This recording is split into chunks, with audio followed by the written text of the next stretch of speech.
Hey, Scott Spencer here.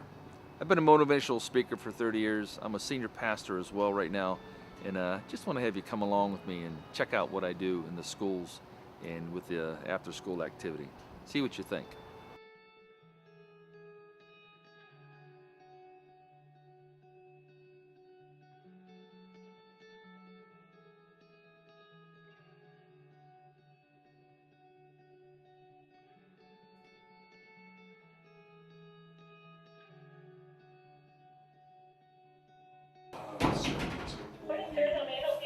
Yeah, here for the assemblies.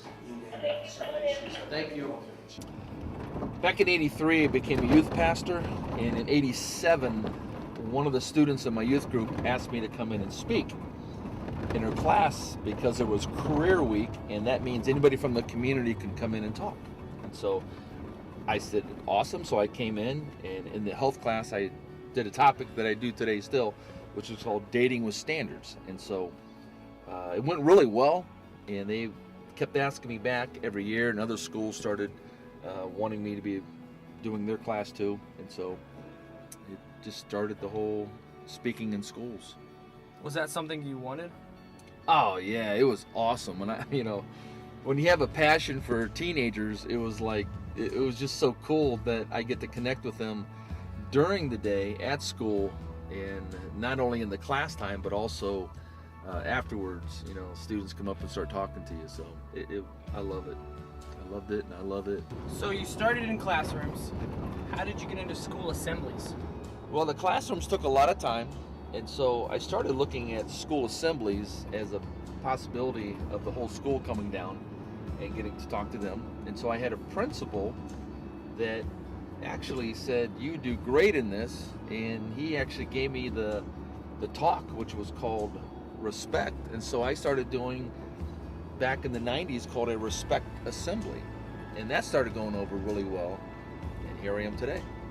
I was at a middle school assembly, and I asked them, hey, what do you guys do on the weekends? And they really didn't say a whole lot. They're like, they'd give me ideas, and I said, if I do something, would you come to it? And they said, what? And I go, I don't know. So 2 weeks later, I came back to them because I rented out an old racquetball club, and it was big enough to play dodgeball. We had video games we put in there, and we had pizza and pop, and it was just a place to hang out. And they loved it. Their friends there, but also it was an opportunity for me to get to build relationships and just get into their lives, so to speak.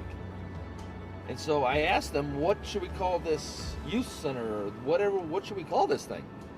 And they said, how about the 109? And I said, where'd you get that at? They said, it's the address. And I went, so we started calling it the 109. But of course it grew, and we had to go to different places, and this will be my 17th year in doing the 109 at the church that I'm at right now. The purpose of the school assemblies in the 109 is really simple, and that is to build relationships with each other. To do an assembly and then invite them out to an after-school event. The students and their friends get together, and that's the part they love the most. But it's also a time for youth pastors and leaders and the church there get to know the students in their community. Most students that come into a church will say to me, I've never been here before, and they will say, I didn't even know it existed. So the beauty of it is that a church and youth pastor and youth leader will get the opportunity for a student to get to know where they're at and get to see how much fun that this place can be. I talk to a lot of youth pastors that are asking the question, how do I invite students from the schools that are nearby the church? And usually it's not rocket science. I usually have an assembly. I invite the students to the activity after the after-school activity, and then have the youth pastor repeat the activity with a couple twists in the activity from month to month to month. That's why you're not just having a one after-school event, but you're having an after-school event every single month. A lot of times you do an assembly, do that one-time event, and you're done. Where this here is you do the assembly, invite them out, do the after-school event, but then you do the same after-school event month after month after month, and you start building the relationships that way with your students in your community. Hey, let me just try to sum this up if I can. My goal is to build a bridge between you and the school, to make that connection of whatever that's going to be, so that you can reach the students of your school in your community. If you want some more information, if you want to talk about this more, contact me, 330-329-4122. I got to do this assembly, so talk to you soon. Okay, thanks.